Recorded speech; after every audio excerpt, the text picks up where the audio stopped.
When real estate mogul Derrick Cole walked up to the front desk of New York's Grandeur Hotel, receptionist Amanda Thompson asked for his car keys, telling him, "Valet parking is around the back." Derrick calmly replied, "I'm a guest. I have a reservation for the presidential suite." Amanda laughed and said, "Those rooms are $5,000 a night." "I don't think so." 24 hours later, the truth came out. Derrick was one of the hotel's largest investors, owning 18% of the chain. What followed would end Amanda's career and permanently transform the hotel's entire guest services policy. Before the story starts, drop a comment. Which city are you watching from? And if you stand for justice and equality, share this story and subscribe to our channel. Together, we can make our voices stronger. The March afternoon sun streamed through the floor-to-ceiling windows of the Grandeur Hotel's lobby, casting golden light across the Italian marble floors and crystal chandeliers that had made this Manhattan landmark famous for over a century.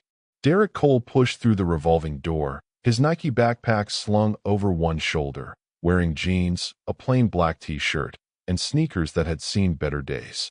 At 36, Derrick had built Cole Properties into one of the most formidable real estate investment firms in New York.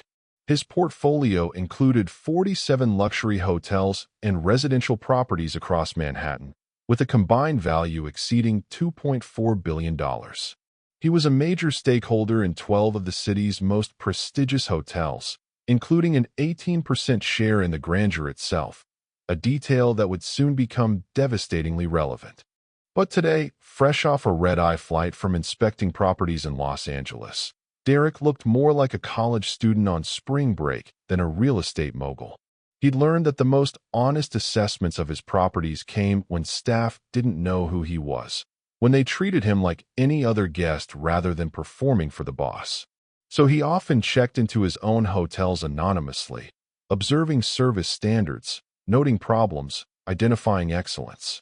Today's visit to the Grandeur wasn't just business. He was genuinely exhausted and looking forward to the presidential suite he'd booked under his personal name, not his corporate account. A hot shower, room service, and maybe catching up on sleep before tomorrow's investor meeting sounded like paradise. As Derrick approached the gleaming reception desk, Amanda Thompson looked up from her computer screen. At 29, Amanda had worked at the Grandeur for 6 years, priding herself on her ability to read guests and provide service appropriate to their status. She'd been trained to identify VIP guests by their appearance, luggage, and demeanor, training that was about to spectacularly backfire. Amanda's eyes swept over Derrick, taking in his casual clothes, his worn backpack, his lack of designer luggage or expensive watch. Her expression shifted from professional welcome to something else, a subtle tightening around her mouth, a barely perceptible drawing back. "May I help you?" Amanda asked, her tone suggesting she'd rather not. "Yes, I have a reservation," Derrick replied pleasantly. "Derrick Cole. Should be for the presidential suite." Amanda's eyebrows rose slightly, and she didn't even look at her computer. "Sir, I think there might be some confusion. The presidential suite? That's our most exclusive accommodation. It's $5,000 per night." "I'm aware of the rate," Derrick said calmly. "I made the reservation 3 weeks ago. Confirmation number is GH 47823 PS." Instead of checking the system, Amanda leaned slightly forward, her voice taking on a tone one might use with a confused child.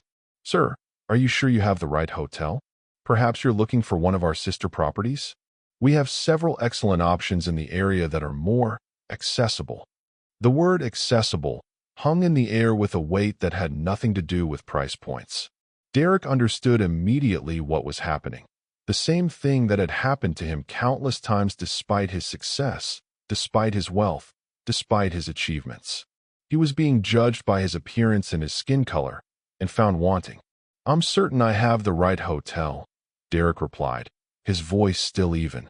"If you check your system, you'll find my reservation." Amanda sighed with exaggerated patience and turned to her computer, her fingers moving slowly across the keyboard as if the very act of checking was a burden. Behind Derrick, other guests were arriving, a white couple in business attire, a family with expensive luggage, an elderly woman dripping with jewelry. Amanda's colleague immediately attended to them with warm smiles and efficient service. "I'm not finding anything under that name," Amanda said finally, though Derrick could see she'd barely entered his information. "Sir, I really think there's been a misunderstanding. The presidential suite is typically reserved months in advance by our corporate clients and VIP members. It's not something that's generally available through standard booking channels." A small crowd was gathering now, guests waiting to check in, a bellhop pausing with his luggage cart, a couple on the lobby sofa who'd stopped their conversation to watch. Derrick felt the familiar burn of humiliation, but he'd learned to channel that feeling into calm determination.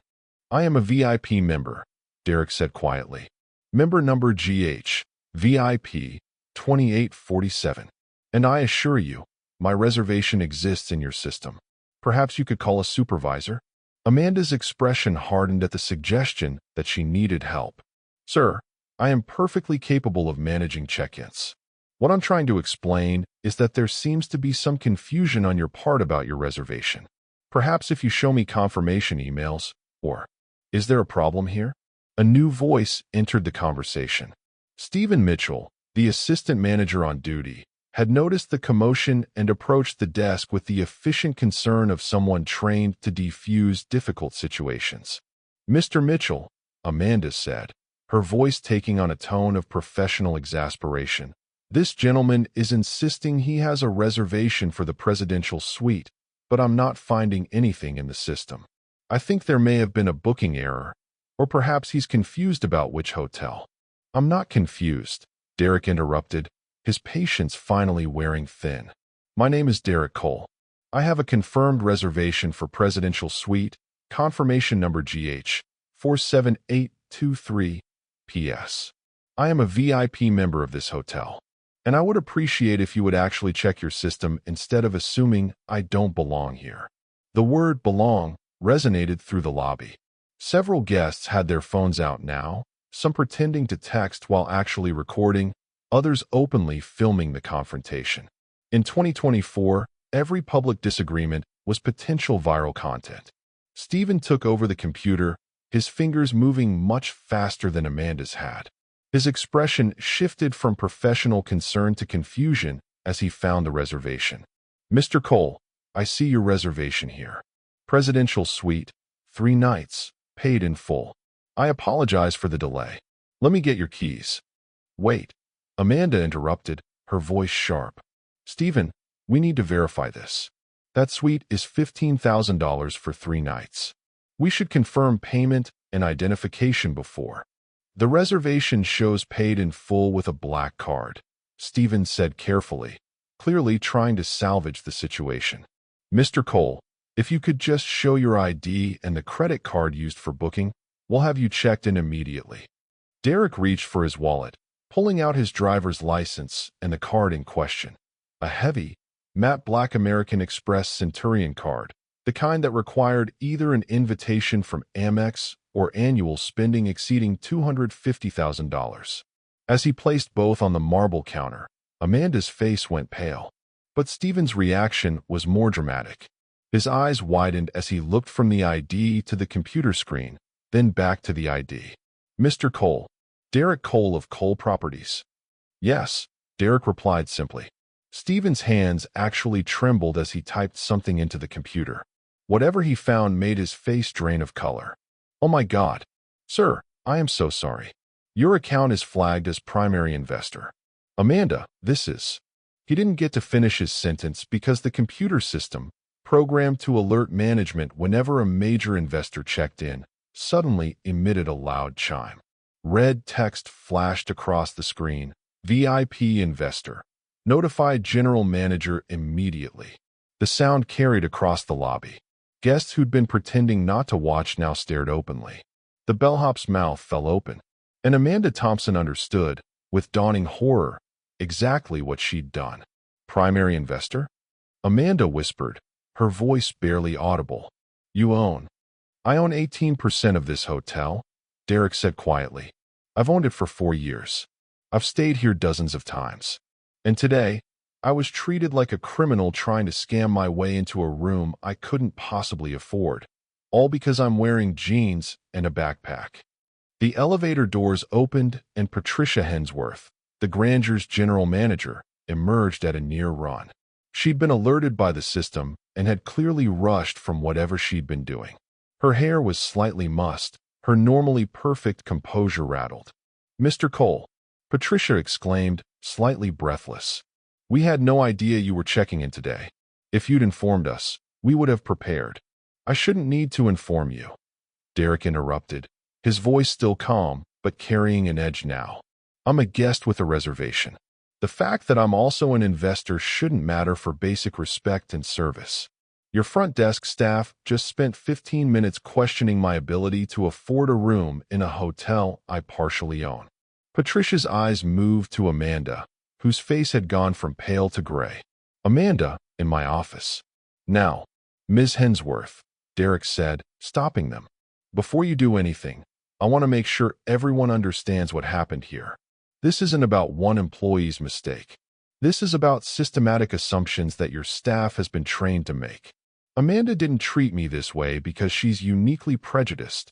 She treated me this way because your hotel's culture taught her to judge guests by appearance and make assumptions about who belongs in premium spaces." He turned to address the lobby, knowing the phones were still recording. "How many other guests are judged this way? How many Black travelers, Latino families, Asian tourists are assessed and found wanting before they even reach the desk? How many are redirected to more accessible properties or have their credentials questioned because they don't fit someone's narrow image of luxury?" The silence in the lobby was absolute.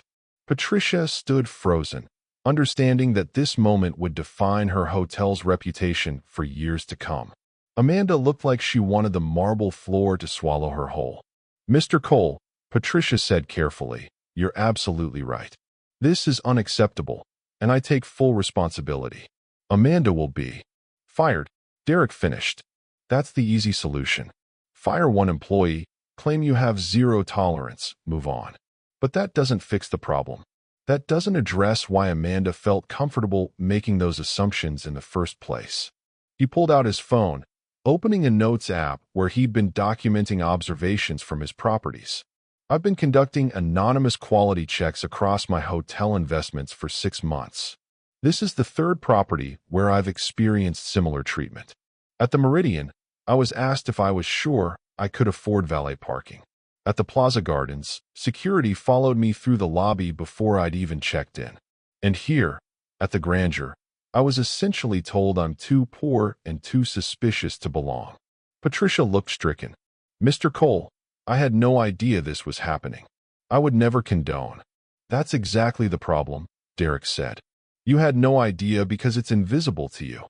Your staff doesn't treat white guests this way, so you don't see it happening. It's hidden in just checking policy and verification procedures and ensuring guest satisfaction." He turned to Amanda directly. "You thought you were protecting the hotel from a scammer. You thought you were maintaining standards. You thought you were doing your job correctly. And that's what makes this so insidious. The racism is baked into what you've been taught is proper service." Amanda's voice was barely audible. "Mr. Cole, I am so deeply sorry. I don't know what I was thinking.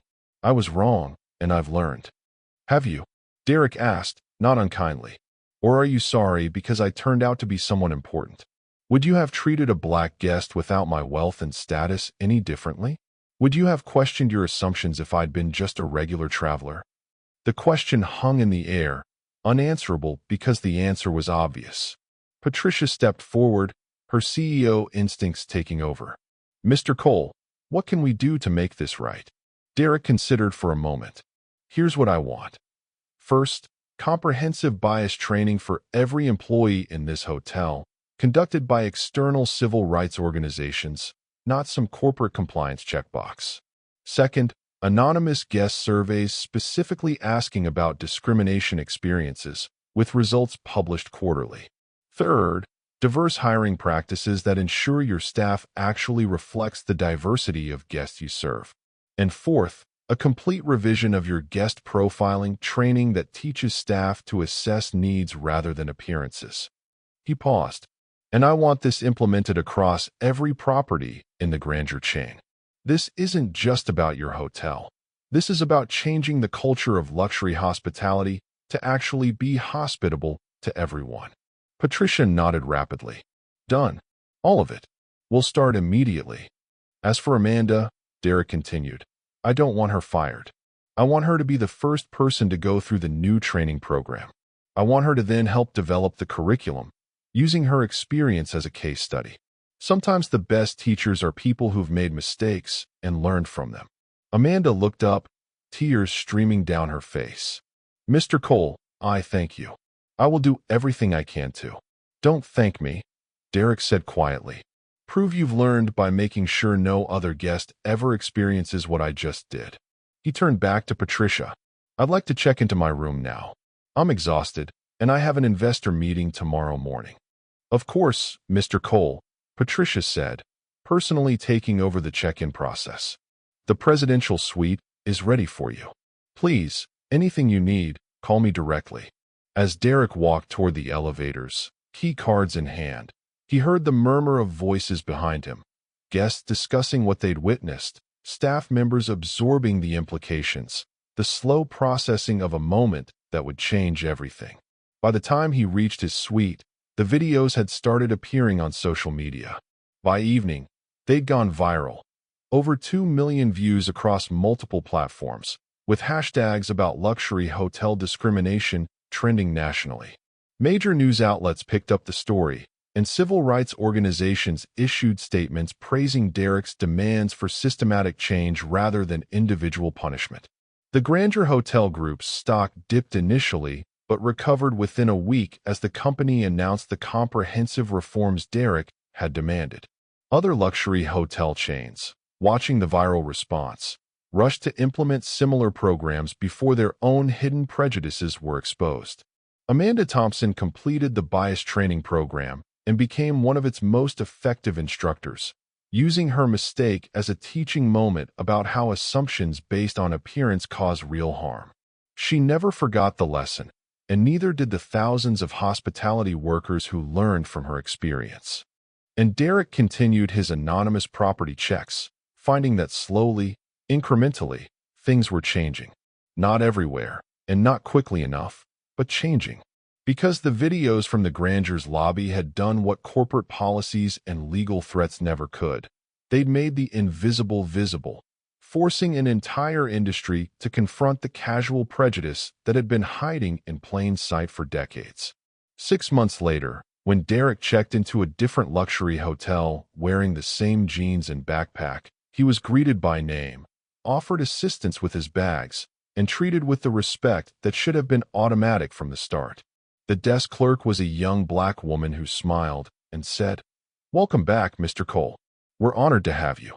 "Thank you," Derrick replied. "But I'm not here as Mr. Cole the investor. I'm just a tired traveler who wants a good night's sleep." "Then we'll make sure you get it," she said simply. "Every guest deserves that, regardless of who they are or what they look like." And in that moment, Derrick knew the work was worth it.